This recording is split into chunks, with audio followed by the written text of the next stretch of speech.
introduce the panel. At the extreme outside, there on the left, is a young legal aid lawyers committee member and solicitor, Christian Khan Solicitors, Kat Craig.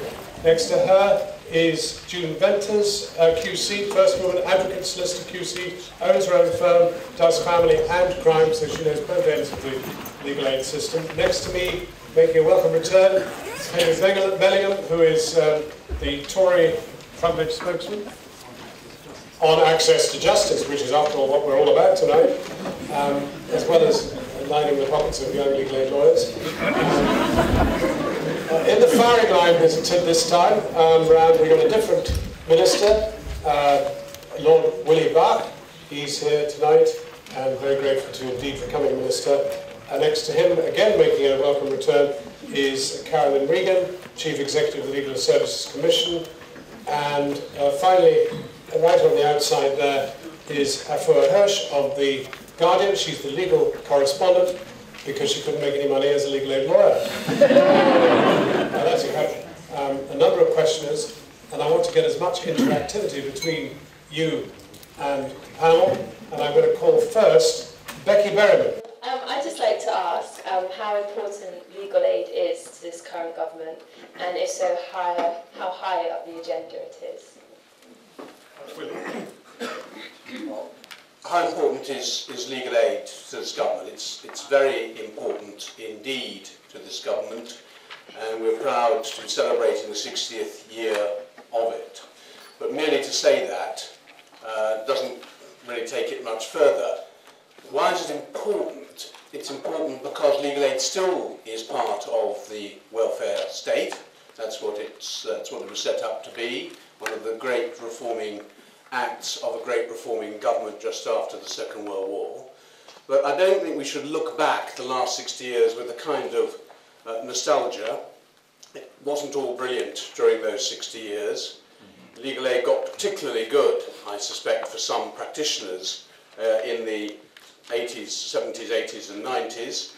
In fact, I suspect I should know. I've been a legal aid lawyer myself for 25 years, as a criminal barrister for 25 years, just doing legal aid work. And how good was it? Not that wonderful for me. For my mates, it was pretty good. But I tell you what I think is important is where legal aid goes from now, and I hope that's what we'll be discussing largely this evening. Because there's no doubt it's under pressure. I mean, no one can pretend it's not. Still quite a large spend, over £2 billion of taxpayers' money each year. But that's an amount that's not going to go up over the next number of years. I think I can say that safely, whether we are returned, or Henry's party is returned, or anyone else is returned. It's now a finite sum, which won't, I don't think, go up. And the real challenge for legal aid is where do you place, where do you put that large amount of money? Should you, as at present, just allow, for example, the criminal legal aid to take over 60% of the spends? Criminal legal aid is demand-led. There's nothing we can do about that. We've got to be ECHR compliant. Those who are charged with serious offences have got to be, of course, defended by the state. But that's always been at the expense of civil legal aid, which has been allowed over many years to run down. Now, it seems to me the real task in the next few years is to protect civil legal aid. What do I mean by civil legal aid? Which represents, what, about 40%, 900 million out of the 2.1 million budget, 1.2 being crime. What does civil legal aid mean? It means family, of course, and that's important, and no doubt we'll discuss that during the course of this evening. That's at about 582 million at the present time. The poor relation of legal aid has been social welfare law. It's about £200 million per year. That is, and I'm saying this as the Minister, a ridiculously small amount for something that is so critical to what any legal aid system should absolutely concentrate on, which is helping those who are least able to help themselves.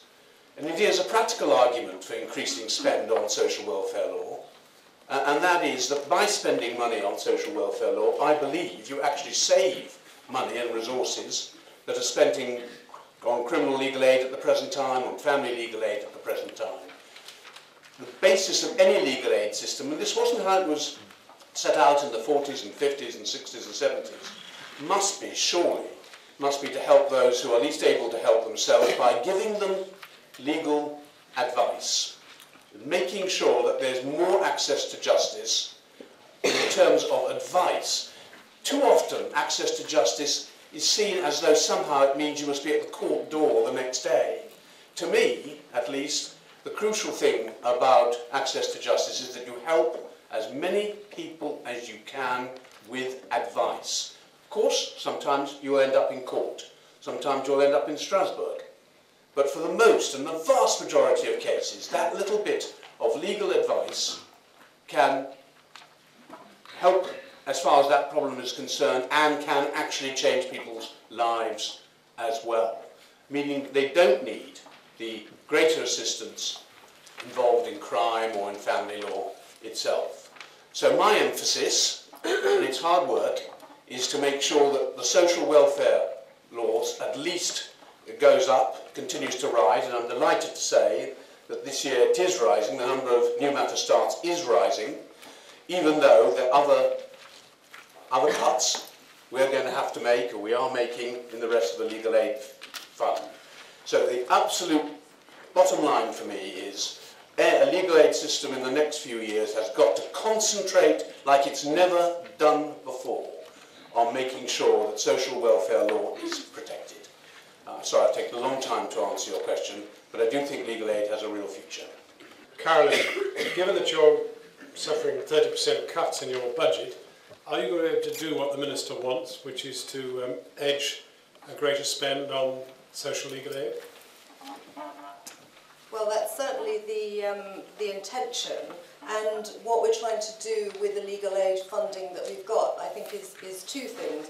Firstly, to serve the needs of individuals, and secondly, to fund cases, as was illustrated in the first section, that actually change society. But I want to come back to the point about prevention and early advice, and making sure that's available for people who need it. So one specific example of something that we're developing is more debt advice for people in prison. And we've been doing this in Wales. We're rolling it out across the country, helping people deal with their debt problems while they're in prison. That's one small example. I think we should definitely focus more on prevention. Will we be able to do this with less staff, was your question. We will, by moving towards more electronic ways of working with all the practitioners in the room.